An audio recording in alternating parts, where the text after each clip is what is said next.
First ever factory outlet Mukunda jewelleries KBHP Somajiguda Suchitra Hanamkonda Kothapet Chandanagar Khammam.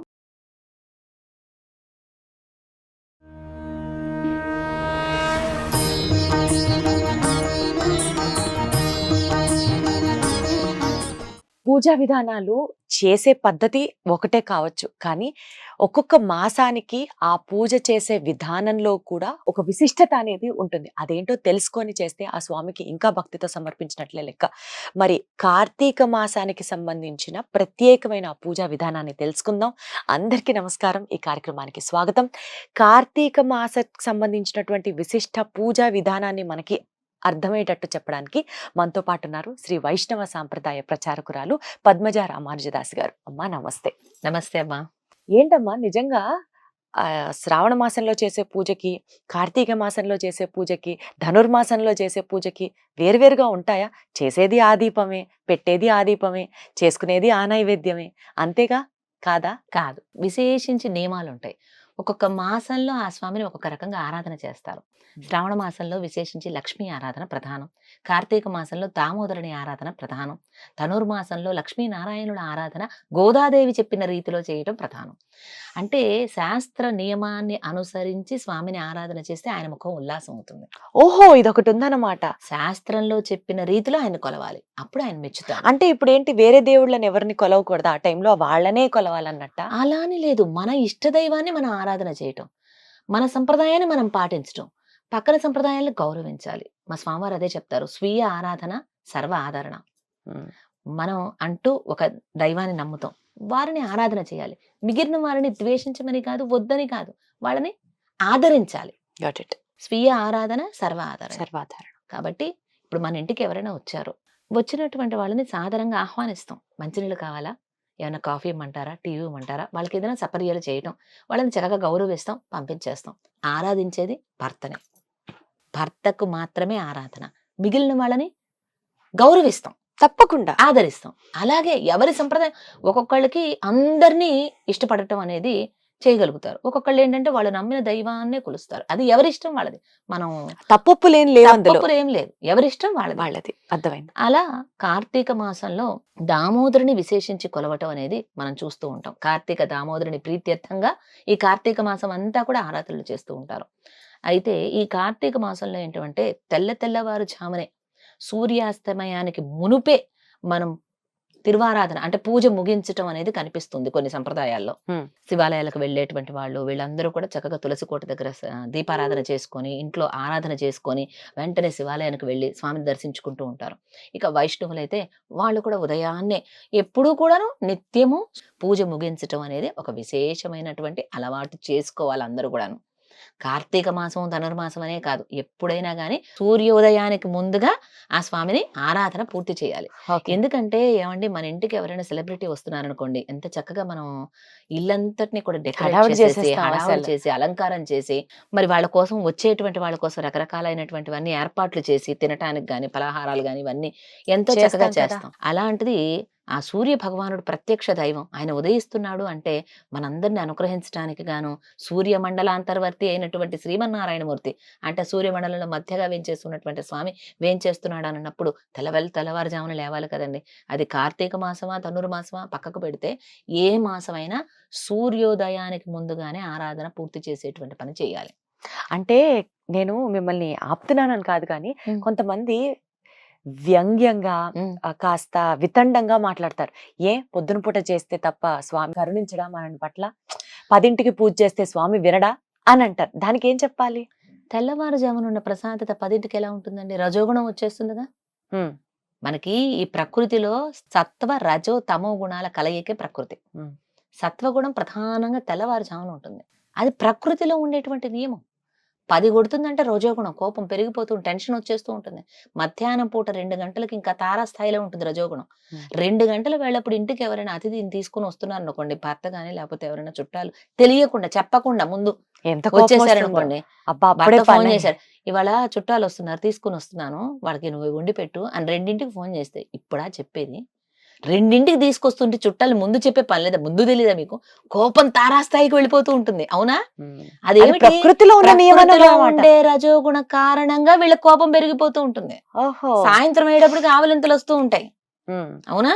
ఇది దేనికి? ప్రకృతిలో తమో గుణం వస్తుంది. తమో గుణం ఏమి చేస్తుంది అంటే మనకి తామసాన్ని ఇస్తుంది, నిద్రని ఆవహింపజేస్తూ ఉంటుంది. ప్రకృతిలో ఉండే సత్వ రజో తమో గుణాలకి అనుగుణంగా మనం నడుచుకోవాలి. సత్వగుణం ప్రధానంగా తెల్లవారుజామున ఉంటుంది కాబట్టి కార్తీక మాసంలో తెల్లవారుజామునే చక్కగా లేచి స్నానం ఆచరించి తలారా స్నానం చేసి, కొన్ని సంప్రదాయంలో చన్నీళ్లే పోసుకోవాలి, వేడి నీళ్ళు పోసుకోకూడదు. కాకపోతే ఆరోగ్యాన్ని అనుసరించి నేటి మారుతున్న కాలమాన పరిస్థితులకు అనుగుణంగా ఈ ఉపాధి సవ్యంగా ఉంటేనే భగవద్ ఆరాధన చేయగలుగుతాం. ఒకటి గుర్తుపెట్టుకోండి, అంటే ఉపాధి అంటే శరీరం బాగుంటేనే భగవంతుని పూజ చేస్తాం. ఇప్పుడు 80 ఏళ్ళ ఆవిడ కూడా పొద్దున్నే లేచి తలార స్నానం చేయాలి, తలంటు చన్నీళ్ళ స్నానం చేయాలి అని చెప్పి చన్నీళ్ళతో స్నానం చేస్తే ఆవిడ ఆరోగ్యం ఏం కావాలి, అవునా? అంతేగా. ఇప్పుడు ఆరోగ్యం బాలేదని 2 రోజులు తలంటు పోసుకొని తలారా చన్నీళ్లతో స్నానం చేసి 3వ రోజున అడ్డుపడిపోతే ఆరాధన ఏమైపోతుంది? ఆగిపోతుందిగా. అంటే మన శరీర తత్వాన్ని బట్టి, మారుతున్న కాలమాన పరిస్థితులను బట్టి కొంత ఆ చన్నీటి స్నానం ఆచరించలేనటువంటి వాళ్ళు కొంచెం గోరువెచ్చటి స్నానం అన్నా ఆచరించవచ్చు, వాళ్ళ శరీర ధర్మాన్ని బట్టి, తత్వాన్ని బట్టి. అన్ని బాగున్న వాళ్ళు కూడా వేడి నీళ్లు పోసుకోమని కాదు నేను అర్థం. అవకాశం లేని వాళ్ళు దాన్ని బట్టి ఏదైనా తెల్లవారుజామునే తలార స్నానం చేసి భగవంతుడు ప్రతిరోజు తలస్నానం, ప్రతిరోజు కార్తీక మాసంలో ప్రతిరోజు తల స్నానం చేస్తారు, ధనుర్మాసం అయినా అంతే. ప్రతిరోజు తలార స్నానం చేసి ఆ భగవంతుని దగ్గర చక్కగా భక్తి ప్రపత్తులతో దీపారాధన విశేషం. విశేషించి కార్తీక మాసంలో నీతితోటి దీపారాధన ఇంకా విశేషం. నువ్వుల నూనెైనా పర్వాలేదు, క్షేమంకరమే. ఆవు నేతి దీపం ఇంకా శ్రేష్టంగా. అమ్మ, ఏమన్నా విశిష్టత ఉంటుందా? నువ్వుల నూనె ఎప్పుడు పెట్టాలి, ఆవు నెయ్యి ఎప్పుడు పెట్టాలి, అట్లా ఏమన్నా? అంటే విశేషమైన ఆరాధనలో ఆ స్వామికి ఇష్టమైనటువంటి ఆవు నీతి దీపం పెడితే ఇంకా మంచిది కదా. ఆయన ముఖోల్లాసమే మనకు ప్రధానం, అంతే. ఆయన ముఖం ఉల్లాసం అవ్వాలి, అంతే అంతే. దానికోసం మనం ఏదైనా, అందుకోసం కార్తీక మాసంలో ఆ దామోదరుని ప్రీత్యర్థం ఆయనకి ఇష్టం కదండి గోవుల్ని. ఎప్పుడు ఆలమందలు చుట్టూ వేసుకుంటాడు, ఆలమందలను మేపడానికి వెళుతూ ఉంటాడు, గోపాలకులతో కలిసి తిరుగుతూ ఉంటాడు. ఆయనకి ఇష్టమైనటువంటిది కాబట్టి ఆ ఆయనకి ఇష్టమైనటువంటి పనులు మనం చెయ్యాలి.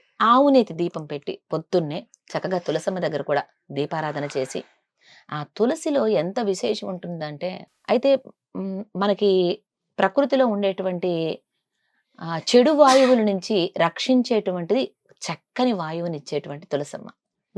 అక్కడి నుంచి మనకి యాంటీ ఆక్సిడెంట్సే కావచ్చు, మనకి సైంటిఫిక్ గా చెప్పాలంటే టర్మినాలజీ మనకి రాకపోయినప్పటికీ సైంటిఫిక్ గా కూడా ఇది నిరూపితమైంది. అనేక రోగాల నివారణ తులసి. మనకి కఫ, వాత, పిత్త ఇత్యాది ఏ సంబంధాలు ఉన్నా కూడా, ఊపిరితిత్తులకు సంబంధించి ఏ సమస్య ఉన్నా కూడా తులసి దళాలు చక్కగా నములుతూ ఉంటారు చూడండి. ఆ విధంగా తులసి అనేది ఆరాధన అనేది చాలా విశేషం. ఉదయాన్నే వెళ్లి తులసి దగ్గర ఆరాధన చేయటం కొన్ని సంప్రదాయాల్లో చూస్తాం. ఆ తులసిని చక్కగా దళాలతో కోసి ఆ స్వామికి సమర్పించడం, స్వామి పాదాల దగ్గర తులసి సమర్పింప చేసుకోవడం కోసమే ఈ లోకంలోకి వచ్చి అవతరించాట అర్చామూర్తిగా చెప్తారు పెద్దలు. అంత విశేషంగా ఆయనకి ఏం అవసరంలా, తులసి దళం తీసుకొచ్చి ఆయన పాదాల దగ్గర పెడితే చాలు, ఆయన సంప్రీతుడు అవుతాడు, సంతోషపడతాడు. అలాగే ఆయనకి సమర్పించేటువంటి తీర్థం కానివ్వచ్చు, ప్రసాదాలు కానివ్వచ్చు, ఎందులో అయినా కానీ తులసి దళం సమర్పించడం విశేషం. అలా తులసితోటి స్వామిని ఆరాధన చేయాలి. తులసితో ఆరాధన కేవలం శ్రీమన్నారాయణమూర్తికే, అదొక విశేషం. చూడండి, మీరు గమనించండి, తులసితో ఆరాధన ఇంక వేరెవరికి చేయరు, శ్రీమన్నారాయణమూర్తికే చేస్తారు. శివుడికి పూజ చేసేటప్పుడు కూడా తులసి అంటారు కాదా? బిల్వపత్రాలు కదా, ఆ స్వామి ప్రియుడు అని అంటారు. ఆఖరికి వినాయక చవితి రోజున వినాయకుడికి కూడా ఆ ఒక్క రోజున తులసి సమర్పిస్తారు, విడి రోజుల సమర్పించడానికి అవకాశం ఉండదు. కాబట్టి ఆ సంప్రదాయం వాళ్ళు వినాయకుడికి ఆ ఒక్క రోజున తులసి సమర్పించడం మనం చూస్తూ ఉంటాం సాధారణంగా. ఆ శ్రీకృష్ణ పరమాత్మకి తులసి అంటే ప్రీతి, కేశవ ప్రియ అని ఆమెకే పేరు అనుకున్నాం కదా. అలా మన క్లేశాలన్నింటినీ పోగొట్టేటువంటి ఆ కృష్ణ పరమాత్మకి ఇష్టమైన విధంగా మనం నడుచుకుంటాం. ఆయనకి ఇష్టమైన మాసంలో, కార్తీక మాసంలో ఆ తులసి సమర్పణ, ఉదయాన్నే ఆవునేతి దీపారాధన సమర్పణ, ఉదయం వేళల్లో కానివ్వండి, సాయంత్రం వేళల్లో కానివ్వండి, మీ యొక్క వీలును అనుసరించుకొని, ఎవరెవరి వీలును అనుసరించి ఆలయానికి వెళ్ళి దీపారాధన చేయటం మరీ విశేషం. ఓకే. కార్తీక మాసంలో విష్ణువాలయాలలో గాని శైవాలయాలలో గాని దీపారాధన విశేషం. అది కూడా సూర్యోదయానికి ముందు, సూర్యాస్తమయం time లో. తర్వాత తర్వాత ఆ విధంగా ఆరాధన చేయటం, అది కూడా కొంతమంది మనం చూస్తూనే ఉంటాం, 365 ఒత్తులు వేస్తూ ఉంటారు. అవును అవును అంటే ప్రతిరోజు అవకాశం ఉండి కుదరచ్చు, లేక కుదరకపోవచ్చు. అలాంటి వాళ్ళందరూ ఏంటంటే కార్తీక మాసంలో ఆ 365 ఒత్తులతో చేసినటువంటి కట్ట తీసుకువెళ్ళి వెలిగిస్తూ ఉంటారు. అలా సంవత్సరం అంతా దీపారాధన చేసినటువంటి ఫలితం లభిస్తుందని చెప్తారు. ఒక దీప ఆరాధన ఎంత విశేషమైన ఫలితాన్ని ఇస్తుందంటే, మనం నేరుగా దీపాన్ని కూడా వెలిగించిన అవసరం లేదు. కొడగంటుతున్నటువంటి, కొండెక్కబోతున్నటువంటి దీపాన్ని, అంటే ఆరిపోబోతున్నటువంటి దీపానికి మనం ప్రజ్వలింపజేసినా కూడా, అంత నూనె వడ్డించడము, నెయ్యి వడ్డించడము ఆ దీపంలో ఉన్నదాన్ని బట్టి, అలా దాన్ని కొడగంటుతున్నటువంటి దాన్ని కొంచెం అలా పైకి లేపినా కూడా ఎంతో విశేషమైన ఫలితం. కార్తీక మాసంలో దీపారాధనకు ఒక ప్రత్యేకమైనటువంటి ఫలితాన్ని చెప్తాయి. ఏ పురాణమైనా కానివ్వండి, శివ పురాణంలో తీసుకోండి, కార్తీక పురాణంలో, లేకపోతే ఏ సంప్రదాయంలో అయినా దీపారాధన అనేది చాలా విశేషం. మనం రోజువారీ పూజ కూడా దీప ఆరాధనతోనే ప్రారంభం చేస్తాం. చూడండి, ఏం చేసినా చేయకపోయినా ముందుగా దీపం వెలిగిస్తాం. ఆవు నెయ్యి దీపారాధన మరీ మరీ విశేషం, విశేషం. ఆయనకి ఇష్టం కాబట్టి. ఆయనకి ఇష్టం కాబట్టి. తులసి దళ సమర్పణ మరీ విశేషం. ఇలా ఉదయం సాయంత్రం ఇంట్లో దీపారాధన చేయటం, ముంగిట్లో దీపాలకు పెట్టటం. కార్తీక మాసం నెల రోజులు చేస్తారండి అందరూ కూడా. సూర్యాస్తమయం సమయానికి ఇంట్లో దీపం పెడతారు, అదే సమయంలో మరొక 2 దీపాలు గుమ్మానికి అటు ఇటు పెడతారు. చక్కగా పెడతారు. అలాగే తులసమ్మ దగ్గర కూడా పెట్టడం మనం కొన్ని సంప్రదాయాల్లో చూస్తూ ఉంటాం. అలా తులసికి కూడా ఆరాధన చేయటం ఎంత విశేషం అండి మన సంప్రదాయం. ఒక చెట్టుకి ఆరాధన చేస్తారు. మరి ఇందాక మనం చెప్పుకున్న క్షీరసాగర మథనంలో ఆ కూర్మ అవతారంలో స్వామి అవతరించాడని, కూర్మంగాను మత్స్యంగాను స్వామిని ఎన్నో రూపాల్లో కొలుస్తాం. ప్రత్యక్ష దైవంగా సూర్య భగవానుని కొలుస్తాం. అంటే ప్రతి ఒక్క చోట అంతర్యామిగా అందరిలోనూ స్వామి వేంచేసి ఉన్నాడనేటువంటి విశేషాన్ని మనకి అవగతం చేయటం కోసంగా ఇన్ని రకాలుగా ఈ పండుగలు కానివ్వండి, విశేషమైనటువంటి ఆరాధనలు కానివ్వండి, మనకి ఏర్పాటు చేసింది పెద్దలు. ఎందుకు అంటే అంతటా స్వామి వేంచేసి ఉన్నాడు. ఈ విశేషం మీరు గుర్తెరగండి, అందరినీ ఆరాధన చేయండి అని మనకు నేర్పే శాస్త్రాలు. అమ్మా, ఇప్పుడు ఇలాంటి దీపారాధన చేయడం దగ్గర నుంచి, తులసిని సమర్పించడం దగ్గర నుంచి, ఇలాంటివన్నీ మనం చేస్తాం కార్తీక మాసంలో. అట్లా కాకుండా ఇవి చేస్తూ ఆ స్వామికి మన మనసులో ఉన్న ఆ భావాన్నో కోరికనో ఏదైనా చెప్పుకోవడానికి అందరూ ఈ పలానా శ్లోకం చెప్పుకుంటే ఆ స్వామి మనల్ని వింటాడు. మొన్న ఆ పాసురాలకు సంబంధించి మిమ్మల్ని కలిసినప్పుడు మీరు ఒక మాట అన్నారు, స్వామిని ఈ విధంగా గనక కీర్తిస్తే మనల్ని ఇంకా బాగా వింటాడు అని మీరు ఒక మాట చెప్పారు. సో అందరికీ అర్థమయ్యేటట్టు, అందరికి నోరు తిరిగేటట్టు ఏమన్నా ఒక చిన్న పద్యం గాని లేకపోతే శ్లోకం గాని ఈ దీపం పెట్టుకునేటప్పుడు ఇలా ఇలా ఒక పద్యం చెప్పుకొని ఆ స్వామిని దండం పెట్టుకుంటే మన కోరికలు తీరుతాయి, అట్లా ఏమన్నా ఉంటాయా? అది ఎవరెవరి సంప్రదాయాన్ని బట్టి ఉంటాయి. అయితే ఆ సంప్రదాయాన్ని అనుసరించి చేయటం కూడా కొంతమందికి అంటే అర్హతను బట్టి కూడా ఉంటాయి. ఇప్పుడు శ్లోకాలు కానివ్వండి, స్తోత్రాలు కానీ, ఇవన్నీ కూడా ఏమిటంటే మనం ఆచార్యుల వారి దగ్గర నుంచి పొందాలి. మంత్రాలు కానివ్వండి, విశేషించి మంత్రాలు బీజాక్షరాలతో కూడి ఉంటాయి. అలా కాదు ఎవరైనా చేసుకోవచ్చు అనేటువంటివి. అందరికీ శ్లోకాలు నోరు తిరగవు కదండి. దీపం పెట్టేటప్పుడు ఏం చెప్పుకోవాలి, అది మీరు ప్రధానంగా దీపం పెట్టుకునేటప్పుడు కార్తీక దామోదరుని ప్రీత్యర్థం అని మనసులో అనుకుని, అంటే కార్తీక దామోదరుని కోసం అని చెప్పి ఆ దీపం వెలిగించడం ఏ సంప్రదాయంలోనూ జరుగుతుంది కదా. అలా ఓం కార్తీక దామోదరాయ నమః అంటూ ఆ ఓము నమః 2 జత చేసామంటే ఒక మంత్రం అయిపోతుంది.